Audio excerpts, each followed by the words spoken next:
이재명 대통령이 연일 SNS를 통해 집값 잡기를 강조하더니 지난 4년간 한시적으로 시행했던 다주택자에 대한 양도소득세 중과 유예를 끝내기로 최종 결정했습니다. 이 대통령은 집값 불안의 원흉으로 사실상 다주택자를 지목했고 유예 기간이 끝나는 걸 알면서도 그대로 갖고 있는 것까지 봐줄 필요가 없다고 강조한 결과입니다. 이에 따라 이르면 5월 10일부터 많게는 차익에 대해 80%가 넘는 세금을 물게 됩니다.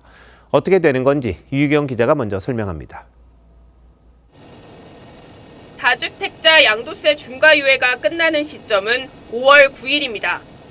5월 10일부터는 주택수에 따라 세율이 20에서 30%포인트가 추가돼 3주택 이상은 75%의 양도세를 물어야 합니다. 지방세까지 포함하면 82.5%에 달합니다.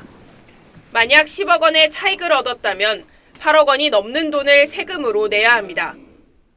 이번이 아마 중과를 피할 수 있는 마지막 기회라고 생각하고 국민들께서 중과를 받으시는 일이 없도록 했으면 좋겠습니다.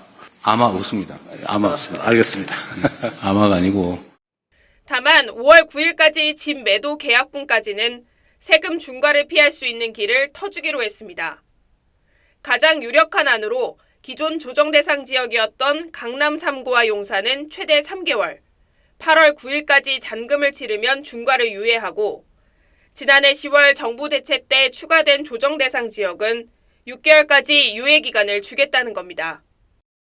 시간이 너무 짧고 정부에서 이렇게 앞으로 뭐 또 연장하겠지라고 이렇게 부당한 믿음을 갖게 하는데 책임이 있습니다. 정부는 세입자가 있는 집은 당장 팔 수 없다는 지적에 대해서도 보완책을 마련하겠다고 했지만 임대차 계약이 끝나는 시점까지 유예 기간을 줄 수 있을지는 미지수입니다. TV조선 이유경입니다.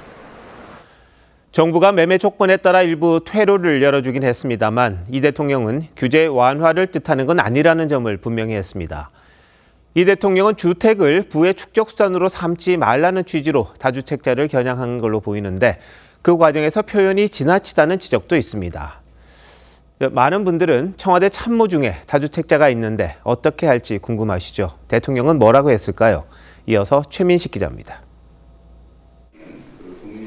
이재명 대통령은 부동산 문제를 바로잡지 못하면 일본처럼 잃어버린 20년을 겪게 될 거라고 경고했습니다.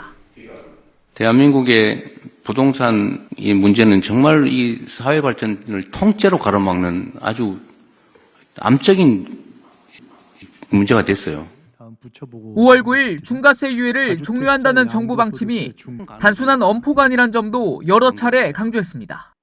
저는 정책의 신뢰나 예측 가능성이 정말로 중요하다고 생각하는데 예를 들면 이게 4년을 유예한 게 아니고 1년씩 3번을 유예해 온 거예요.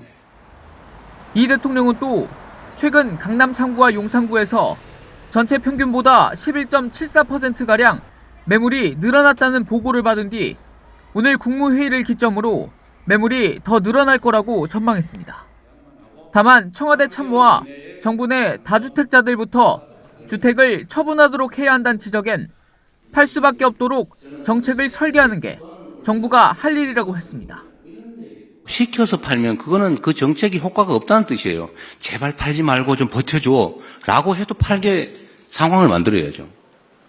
이 대통령은 오전엔 SNS를 통해서도 보수 언론과 경제지가 다주택자들을 옹호하고 있다는 기사를 공유하며 돈이 막이라더니 최소한의 양심마저 빼앗겼느냐고도 했습니다.